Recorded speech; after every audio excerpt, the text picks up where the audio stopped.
Okay, this is a video experiment for the 2022 Energy Science and Technology Conference, ESTC. This is based on the wheel work of nature.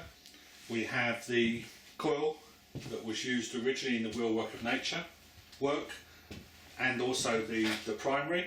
This coil system we've done a vector network analysis on. That was part of the conference proceedings. And so we measured it, we characterised it, we looked at the coil in one coil and two coil configuration. So just using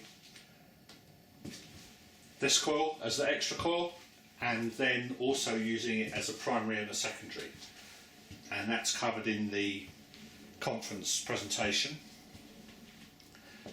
Now we're going to show that coil, how that operates, and to produce the wheel work of nature result, which appears on AMInnovations website, which is the fractal Fern discharge. So that is a discharge first shown by Eric Dollard in the 90s. It appears, the famous picture appears on the front of the Secrets of Cold Electricity, Free Energy Secrets of Cold Electricity by Peter Lindemann. And here we've got a live demonstration of that fractal Fern discharge. So it produces a fractal image. So the streamers of the discharge have primary tendrils, they have secondary tendrils, tertiary tendrils, and it is a similar self-repeating pattern. There's obviously a lot more on that on the website. And to drive that, we're going to be using this portable generator setup. So here we've got the AMInnovations MiniGen.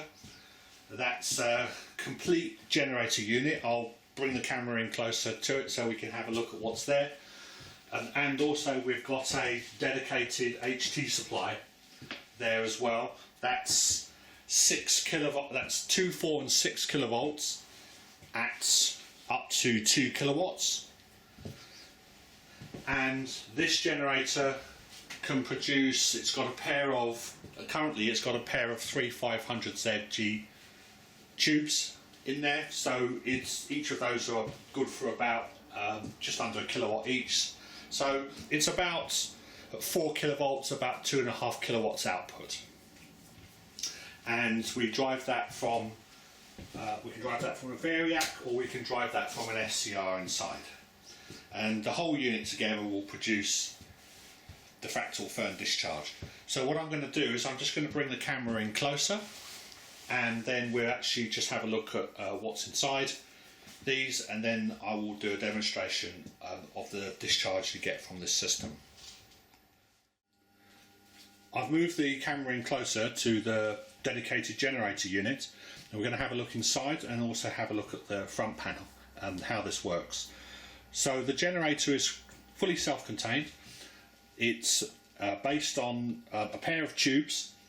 These are 3 500ZG tubes, power triodes. There are other power triodes that also fit this, and also you can use these with the tetrodes as well, like the AmperX tetrodes, and also the iMac 400As will also go in here. So there's quite a good range of tubes that fit this format. And these are essentially can be used in a number of different variations. You can configure this to run as a linear amplifier with obviously a drive stage and an exciter to drive the tubes, or you can run this as I'm using it currently, which is set up as a Class C Armstrong oscillator. You have cooling towers, so air comes up through these, keep them cool, and heat sinks on the top to keep the anode to the tubes cool. On this side you've got power supply, so it has its own HT supply. This is a 4 kilovolt 1.2 kilowatt inverter, and that you can use that for quite a wide range of experiments. It's a fairly good HT source. We're not going to use it in this experiment because we need something with more power and lower modulation frequency. Because this is an inverter, it runs at somewhere around about 20 kilohertz. We want something down in the hundreds of hertz. Underneath there is a toroidal transformer which supplies the heater. There's quite a large heater power required, so nominally they are 5 volts at about 14 amps each. So you need a supply which can do 5 volts, at least 5 volts, or at almost 30 amps. So there's a fairly large toroidal transformer underneath, and that is controlled by a variac from the front panel. And then on the output, you've got this vacuum variable tuning capacitor. That's 4 kilovolts. It's a 10 to 1200 picofarad tuning capacitor. We're using that because we're using this demonstration as a 2-coil Tesla transformer. We're using a tuned primary circuit that's constructed from the inductance of the primary coil in parallel with this tuning capacitor, and that allows us to run this system very efficiently as a Class C Armstrong oscillator, which we can tune by adjusting this capacitor, and we use a pickup coil, so it is also auto-tuning to the place that we tune it to. Which is very convenient for this kind of demonstration. And at the back here also we have a discharge unit, so if we were using large capacitors on here we need to discharge them safely, and a pair of vacuum relays there basically to switch that in and discharge any high voltage capacitors that might be connected to the output. That's particularly useful, for example, if the system stops oscillating for some reason. You can be left with very high potentials on the output capacitor which bleed away very slowly, so it's good to have that if needed. We won't need it in this experiment, but this generator is designed as a multifunctional portable system, which at 4 kilovolts at 1.2 kilowatts makes it very handy for a very wide range of Tesla experiments. So that is the generator. I'm just going to move the camera over so we can take a look at the power supply. So this is the HT supply that we're using. Now the reason we're using a separate HT supply and not the inverter in the generator over here is because we want to get the correct relationship between the magnetic and the dielectric fields of induction at the discharge. We need a low modulation frequency. So the line, if we don't rectify the line input, then essentially we're ending up with 120 hertz for if it's full wave, or 60 hertz if this is running on a US supply. In the UK it will be 50 hertz. So that gives us the correct envelope for the generator to get the right relationship between those two induction fields, and hence then we get the right discharge. So that's why we're using this ancillary supply. This is based around 2 high voltage transformers here, and you can control it through a high power SCR, or it can also be controlled directly by the variac. So there are 2 ways of controlling the power to the transformers. Then we're using a voltage doubler, or correctly a level shifter, which will shift the level upwards and give us up to about 1.5, 1.6 times what we would get out from a single transformer. These transformers can be configured, so you can run them both in parallel, you can run them in series, and you can run it with and without the doubler. So it gives 2, 4 and 6 kilovolts at about 2 kilowatts maximum. Each of these transformers can be run at a kilowatt, and that gives for quite a flexible supply at the right modulation at the right line frequency to create the desired effect with the coil, with that coil geometry. The coil, the wheelwork of nature coil, is just a standard 2-coil Tesla transformer. It's not designed with any specific special geometric properties, like for example the golden ratio or a particular note of winding, distance between windings, that kind of thing. It's a very standard coil designed for high voltage magnification, and so we get a nice large discharge at the other end. Okay, so just moving this out, we'll just take a look at the front panels. Let's wind this down. Bring that down. And then we can have a look at the front panels. So here is the generator again, and we've got the variac for the heater. We have HT power. This, we're not using that on this because that shows us how much power has been consumed by the HT, and we're not going to use that HT supply inverter at this time. And then we can measure the heater voltage and current, grid current, plate current, and the HT rectified DC kilovolts at the output. We got the primary tuning capacitor, that was the vacuum variable capacitor, discharge, the grid bias, which we need to adjust particularly when we're using it as an oscillator, and the HT supply. We won't be using that one in this experiment. And for the power supply, we are using, that's the SCR control. We can use a remote control which we can select, which is good when we want to stand further away from the system running at very high power. And we can adjust output of the SCR, turn it on and off, and then we can select transformers. We can select transformer phasing, that's in anti-phase, that's in phase, and that's off. So it gives us a good range of selectability in the way that we use it. So for this we have got 2 transformers in parallel with the doubler. So that gives us nominally up to about, depending on loading, about 3.2 to 4 kilovolts at up to 2 kilowatts. And nominally the 3500Zs are rated to 4 kilovolts with maximum output power around about 1 to 1.2 kilowatts, which is exactly what we need for this experiment. And for the coil, we'll just take a little bit more detailed look at that. Let's just move the camera to the coil. So we've got the output. All of these jumpers here configure how we're using it, and as I said, we're using it as a Class C Armstrong oscillator. So we've got the HT connected, we've got the primary tuning capacitor connected, and we've got these to select the configuration of how the tubes are connected.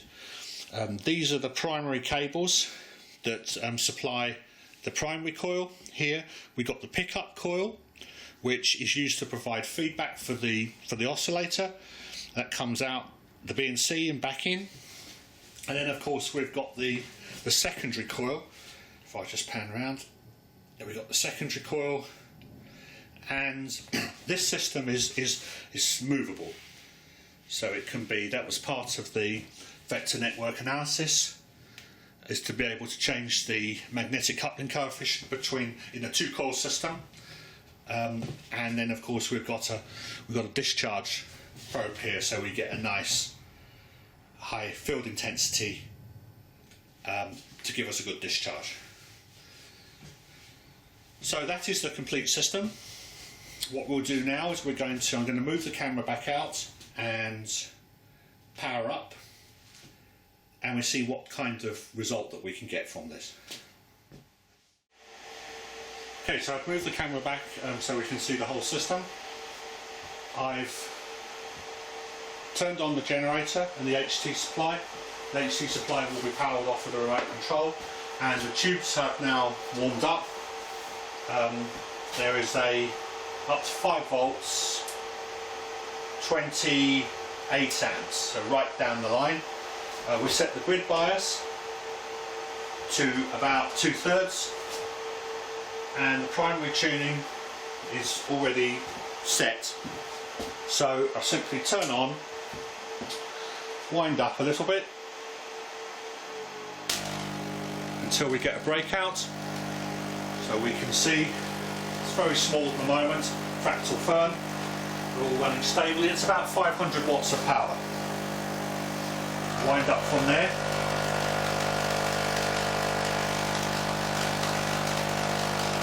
Just check our tuning. It's about right, it's not good bias.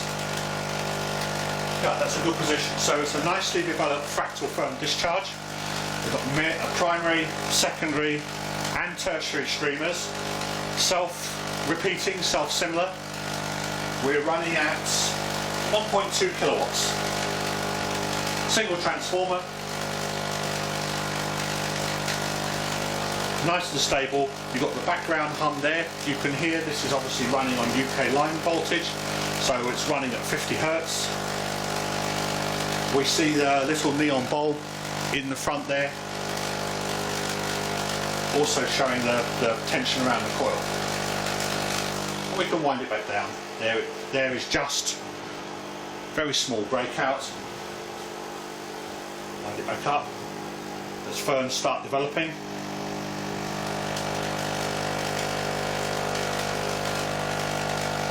It's a nice, well developed. Running at about 3 kilovolts. Okay, so what I'm going to do is I'm going to move the camera in closer so we get a nice close-up view of the discharge, and I'm going to run that, then run the system again.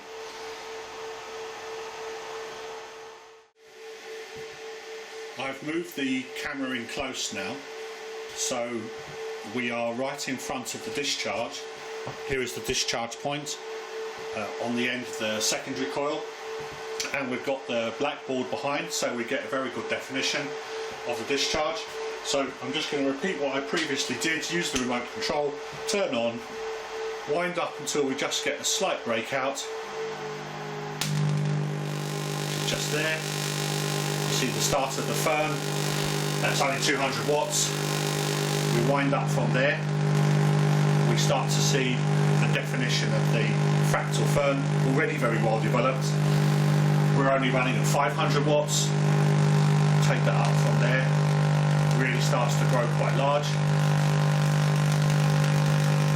1.2 kilowatts we're running at. Again, very good definition. Primary, secondary and tertiary streamers, quite fat and hot, so there's plenty of power behind those streamers. Nice and stable with a very smooth background. We're oscillating here at around about 2.8 megacycles. This is the lower parallel resonant mode of the coil that we're running on. Only need to use one transformer, powered by the SCR.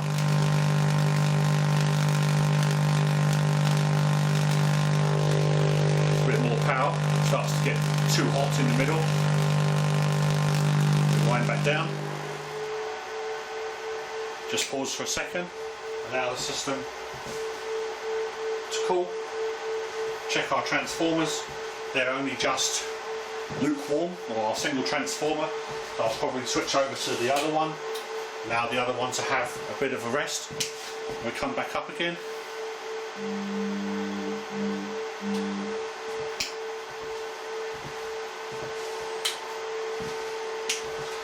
Okay, just set the transformer correctly. Come up. About, again, 1.2 kilowatts. Very nice. Very unusual. Not been demonstrated or generally seen since Eric Gollard did his experiment back in the 90s. Nice and stable. You've got that background 50 Hertz hum in the background. The tubes are nicely adjusted with grid bias, so there's no crackling as they stop oscillating and restart oscillating. I'll just check the tuning.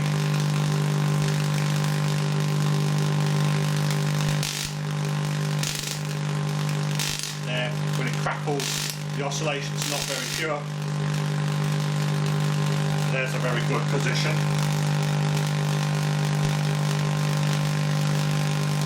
1.2 kilowatts. Fractal firm discharge from the wheelwork of nature. So the dielectric and the magnetic fields of induction form a very specific relationship which relates in this inner, what I see as the inner workings of electricity.